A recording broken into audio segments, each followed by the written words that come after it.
Pero kaya natin yan. Higa ka dyan, sir.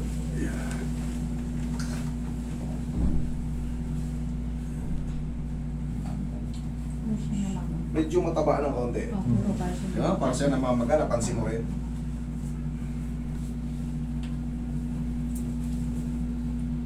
Pero kaya natin to, itong mga ganito, arthritis to. Eh no, sir, anong nararamdaman mo pag ginaganyan ko? Pero may... Kumukuskus. Parang may buhangin. Pero ganun talaga pag may mga bone spar ka na, wala nang tigil yan. Pero ano yan, kumbaga baliwala yan basta walang pain. Si sir kasi kahit nakatayo lang, nangangawit or sumasakit. Dahil pagka naglakad siya, siyempre, lumilipat tayo ng pupunta tayo sa banyo, pupunta tayo sa kwarto. Pag nagkukuskusan, nagkikreate ng friction. Siyempre, pag nag-create ng friction, may irritate. Yun na yung sasakit. So, paano mawawala yun? Kailangan haplusin nyo rin ng pagmamahal. Haplusin nyo ng pau yan. Malaking bagay. Lalo kung pupunta kayo sa mall, kakain kayo sa labas. Unahan nyo para siyang na-flex na kasi pag namassage nyo yan ng pau at sumuot yung init ng pau, para ka na rin nag-stretching. Para ka na nag-warm up. So, ang laking bagay yun. Ang a-addressing ko rito, medyo nakaganon, di ba, sir? Yeah. Aalog-alugin natin yan para sumut. Kasi pagka madulas naman yung mga cartilage na yan, yayanig-yanigin mo lang. Pero kailangan, tansya mo kung naayos na ba sa loob o hindi ba. Okay, relax lang.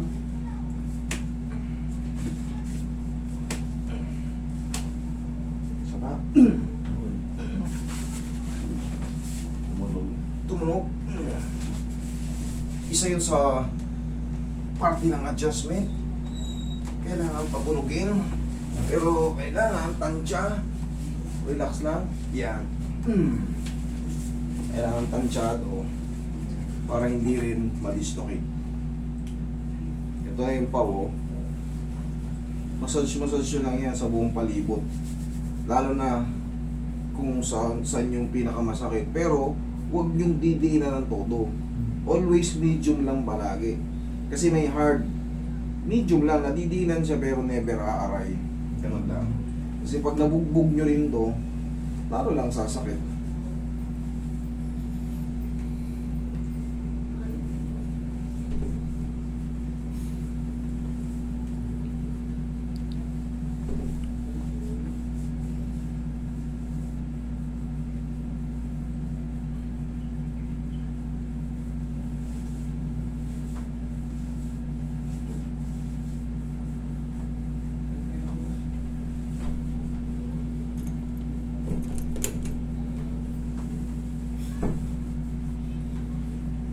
Hindi na yun mawawala, pero kayang mawala yung sakit. Pero yung mga spar nandiyan na yan. Yeah. Dito na kami nagkikita eh. Sa Negros ako nag-stay. Negros, Yeah. ayo. Oh. Kaya talaga yung pinsan. Kasalagan sila doon. Nakikita Mas kayo na malito. pa eh. Ilang plano pa yun? Maaga pa kayo. Yung nung doon ako sa ikaw yung pinapalaging pinapanood ko kasi Salamat po. yeah, eh, minsan may nagpapamassage din sa akin doon pero hindi ko ginagaya ko sa'yo ko yun kung mga ano yan eh, mahirap ko sa'yo eh parang mahal lang Merong mga technique doon na mga simple na pwede nyo i-apply. Pero pag sa spine, ito tatandaan nyo, pag sa spine, pakaingatan nyo. yeah. Kasi ito, yan, kahit makats yan, maputol yan, kayang kayang makakilos-kilos. Pero pag sa spine ka nadali, pakaingatan nyo kasi maaari kang maparalisa kasi direct to the brain yan. Yeah. Pag naiusog mo yung vertebral body dyan, isa, or na-compress mo yung disc ng malakas, Yeah. tatama na yun sa utak. Yung spinal cord, nandyan, Yeah. hanggang sa lumbar yun. Pero kung mga ito, pitik-pitikin nyo lang, tansyahin nyo lang, alugin nyo lang sa loob. Basta tigasan nyo to. Yan, sipa mo. Sige pa. Huwag pa ganyan, padiretso lang. Sige po. Sige, lakasan mo. Lakasan mo. Isa pa. Lakasan mo. Ganun o. Yan, isa pa. Kailan pa po? Yo, thank you. Yan lang. Ano po nangyari?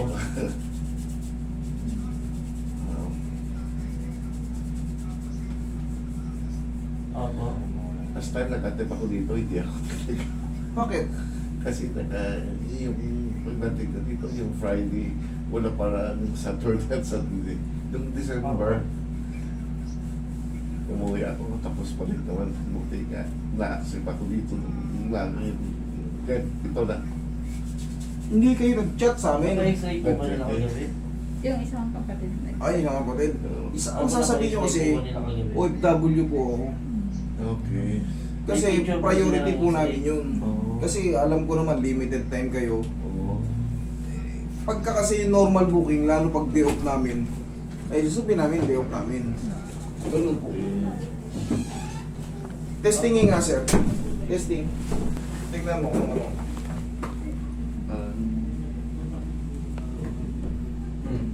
Ano?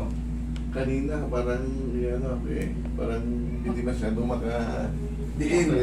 o O ngayon, ito may okay na rin. okay na. Kahit okay na lang dito.